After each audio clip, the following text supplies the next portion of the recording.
The physical therapy for the older adult, chapter 13. I really like the chapter outline. I think it really captures that introduction, what I would like you to learn in terms of having an understanding of the unique challenges and some of the more common health conditions that you'll see in older adults versus younger adults. So I really like how it's paired up with the pediatric chapter in chapter 12, how there just is,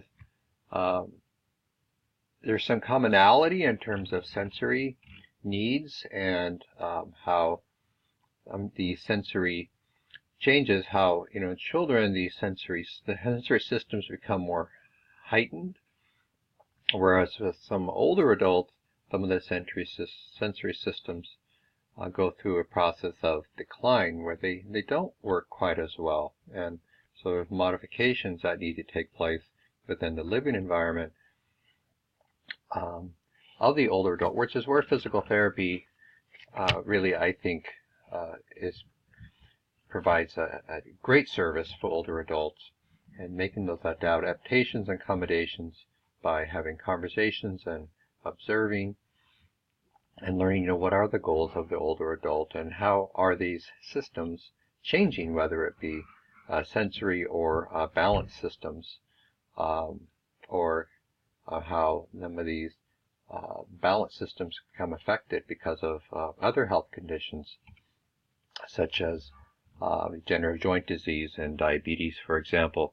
So the objectives,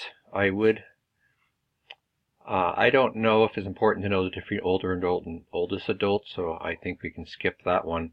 But to know what an example of an ADL and an IAEDL, I think it's good to kind of learn about why a PT would modify an intervention, or a PTA for that matter, because we are the interventionalists of the plan of care.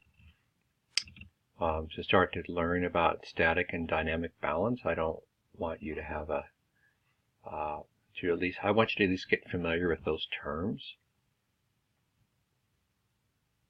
and to really learn what our role is in that whole interdisciplinary approach that you've seen with children in terms of working with OT and perhaps speech-language pathology.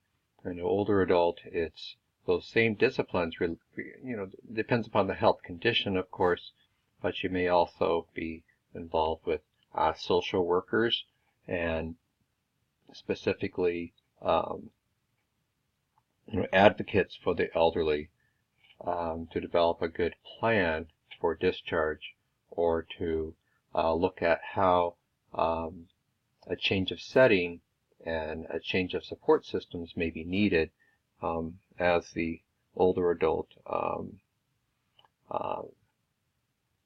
has or develops a health condition that requires additional support, such as caregiver, if somebody is unable to safely get on and off the toilet or to safely walk because of some significant changes regarding health. So moving ahead, I think demographics are good to look at, but I wouldn't split hair. We certainly know that life expectancy is growing, although it's been a little bit flat in the last 3 or 4 years. Have not changed a lot. What we're seeing, actually, I'm not asking to memorize this, but it's interesting to note that the female life expectancy in this country is actually dropping a little bit. The male life expectancy is staying fairly static.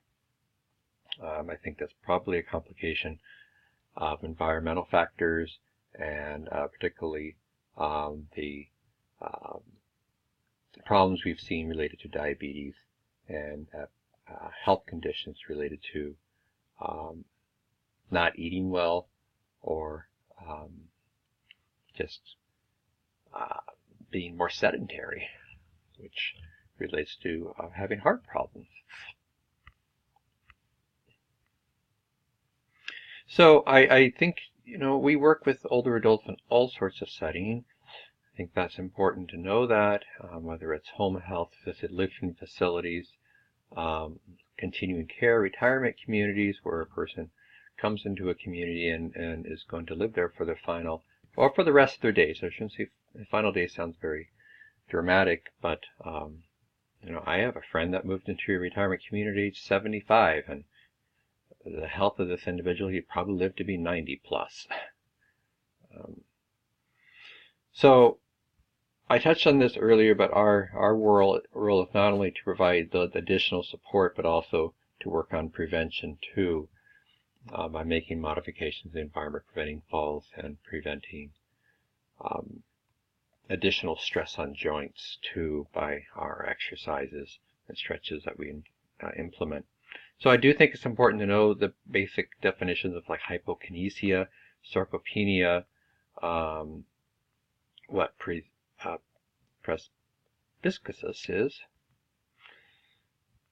and there's one more in here that I really want you to know. It's highlighted: sarcopenia, hypokinesia. Oh, that may be it there. Common conditions: osteoarthritis. We're sure to have a basic working definition. You will see a lot of osteoarthritis. Majority of our graduates do work with older adults as far as the setting. And rheumatoid arthritis, you learned about juvenile rheumatoid arthritis, but simply know it's an inflammatory autoimmune disease, more common in 40 to 60 years old. And because of better treatments, we're seeing less of a dramatic decline in terms of joint integrity versus 20 years ago. Osteoporosis, you really need to get familiar with that, as quite common. I think having this whole definition down from all the way from the start to medications is important. You really need to know the basics about hip fractures. You're going to learn a lot more about hip fractures as we get into PTA 104 in spring term. Know that there's an association with, as people get older, they tend to be, they can be, I won't say tend to be, can be more at risk for hip fractures.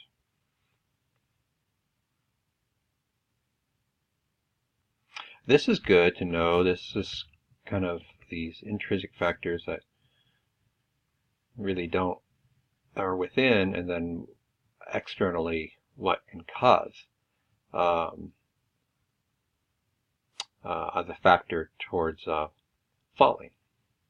Fear of falling is one of the top concerns of older adults because they have heard about friends falling. Diabetes, have a basic working definition of diabetes. You can kind of skip through the examination history. So dynamic balance essentially is gait is an example of dynamic balance, and that's important to keep that kind of basic definition, while static balance is standing, right? And not falling over, but simply standing without moving limbs, arms, and legs. And I think functional reach test is just a good to get familiar with. It's a very simple way of testing balance. It's not the best way, but it is one of the ways we test balance. As far as dynamic balance, the chapter does talk about quickly that the TUG balance tests. I wouldn't memorize all of these, but I think the TUG, time to print go, is a simple test administered by a PT or a PTA, where the person is timed and walking a certain number of yards and turning around and coming back to the chair. So time to print go, you don't need to research that, but it's one that is a quick screening tool that's used. As far as environmental factors, I would like you to know these. And I think the summary of the chapter is quite good, so I would take a look at the summary of the chapter as well.